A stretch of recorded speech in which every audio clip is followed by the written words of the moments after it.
Hey, Bro Science Steve. I heard this thing called intermittent fasting. How do I start? That's easy. Just eat everything in the fridge and then start your fasting period. Trust me, you'll feel like a supercharged superhero. Really? That sounds amazing. Whoa. Hold up, guys. Stop it right there. Bro Science Steve, that's not quite right. What do you mean? Intermittent fasting isn't a food frenzy followed by starvation. It's about finding a balanced fasting and eating schedule. So stick around, folks, because we're going to give you the real scoop on how to start intermittent fasting. Ooh, I almost turned into a fridge monster. I can't wait to learn it the right way.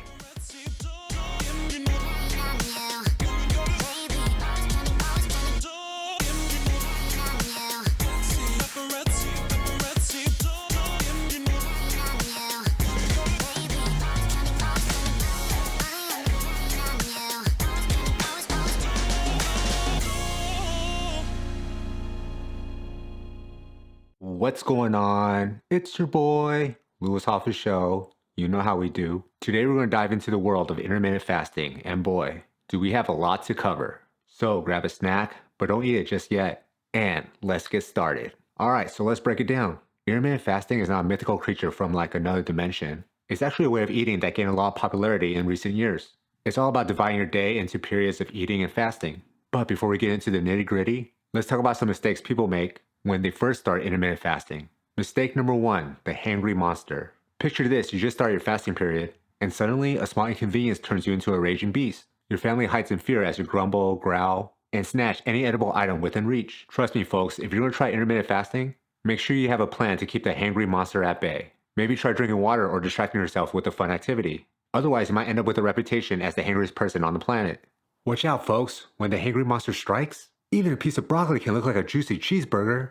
Mistake number 2, the marathon meal. Once you complete your fasting period, now it's time to eat. But what happens when you suddenly think you're in a food marathon and the finish line is nowhere in sight? You pile up mountains of food on your plate and before you know it, you're experiencing a food coma of epic proportions. Remember folks, intermittent fasting isn't a license to feast like a medieval king at every meal. Pace yourself, enjoy your food, and listen to your body's hunger cues. Your digestive system will thank you. I once had a marathon meal so big, my stomach asked for a timeout and waved a white flag. Mistake number 3, the snack attack. Snacks, those little bites of heaven that we all love. Now here's the thing, intermittent fasting doesn't mean you have to give up your snacks entirely, but beware of falling into the trap of mindlessly munching on snacks during your fasting window. Suddenly you find yourself justifying every handful of chips or chocolate bar as only a little snack. And before you know it, you devoured an entire vending machine. Oops. Instead, plan your snacks wisely and choose healthier options like fruits, veggies, or nuts. Your waistline will thank you. Snack attack? More like a snack ambush. Those sneaky chips have a way of multiplying in my hands. It's like a magic trick gone wrong. Alright, enough with the mistakes. Let's talk about how to start intermittent fasting like a pro. Here's a step-by-step guide on how to help you on your fasting journey. Step 1. Choose a fasting window. This is when you'll decide the hours of the day when you'll be fasting. It could be a 16-hour window of fasting with an 8-hour window of eating. Or maybe you prefer a more relaxed 14-hour window of fasting with a 10-hour window of eating. Experiment and find out what's best for you. Step 2. Be prepared. Intermittent fasting requires a bit of planning ahead. Make sure you have nutritious meals and snacks ready to go for when your eating window opens. And please, don't go grocery shopping while fasting. Trust me, it's a recipe for disaster. You might end up buying everything in the store, from pickles to ice cream, and then wonder how you got into that situation in the first place. Step 3. Stay hydrated.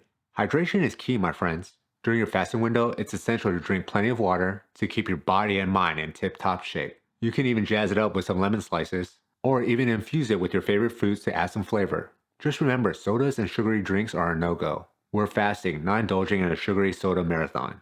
Step 4. Be mindful and listen to your body. Intermittent fasting is not a one-size-fits-all approach. It's essential to be in tune with your body and make adjustments as needed. If you're feeling lightheaded or dizzy, it might be a sign that your fasting window is too long or that you're not getting enough nutrients in your eating window. Always prioritize your health and well-being.